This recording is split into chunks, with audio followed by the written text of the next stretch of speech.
On this episode of China Uncensored, what you don't know about the New York Times is killing people. Hi, welcome to China Uncensored. I'm Chris Chappell. You know, the New York Times is one of the few foreign language news websites that actually is unblocked in China. Why is that?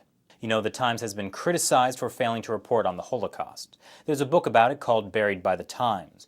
During all of World War II, the story of the Holocaust made the front page only 26 times out of 24,000 front page stories, and in only 6 of those were Jews identified as the primary victims.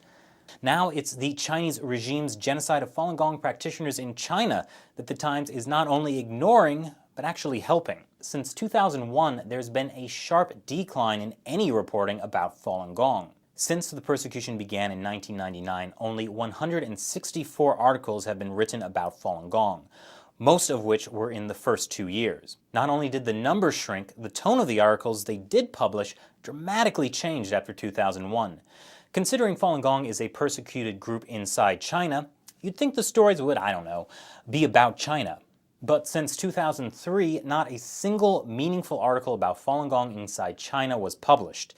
And it also seems to me if you were to report on a group suffering genocide at the hands of the Chinese Communist regime, you wouldn't use the Chinese Communist regime as your main source of information. But that's exactly what the New York Times has been doing. So before 2001, Falun Gong was described as a peaceful spiritual practice with roots in traditional Chinese culture that were victims of a, quote, propaganda blitz which recalls Maoist campaigns of the 1950s and 60s. But after 2001, suddenly Falun Gong practitioners began to sound like they were the bad guys. In a third of the articles the New York Times published about Falun Gong, they described the practice as a sect, or just used the Chinese regime's term, evil cult. And it's really stopped sounding like they were even being persecuted. In 2005, Jim Yardley of the Times wrote, Falun Gong is waging an aggressive campaign to publicize its allegations of mistreatment, which the Chinese government has denied. It is impossible to prove or disprove all of its specific allegations. The next year, evidence for the forced organ harvesting of still living Falun Gong practitioners became public. I guess, though, the Times feel that the burden of proof is on the victims. That's how a sane world works, right? But then they also started contradicting their own reporting. In 1999, when the persecution began, the Times cited figures put out by China that there were 70 million people practicing Falun Gong in China. But then in 2001, Craig Smith wrote that the number was made up by Falun Gong practitioners and that, quote, closer scrutiny suggests the movement in China never numbered more than several million.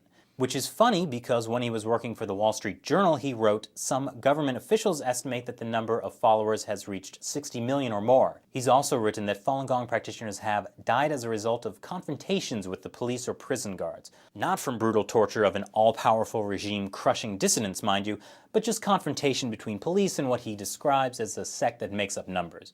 I'm sure they just fell down the stairs. So if the Times is your only source, you get the skewed image that Falun Gong is a weird extremist group that on the one hand could very well not be suffering persecution, but also at the same time has been crushed by the Chinese regime. And it's really weird that there was such a big shift after 2001. I wonder what happened. You know, it's not like I have access to the inner workings of the New York Times or the Chinese government for that matter.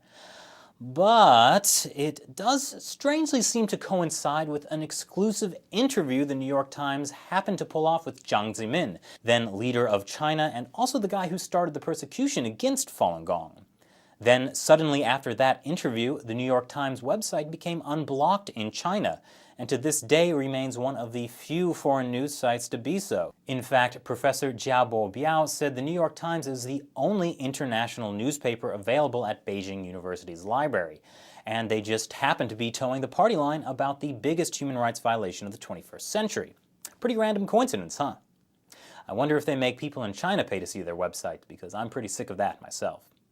So from now on, if you're looking for China news, I suggest maybe not reading the New York Times.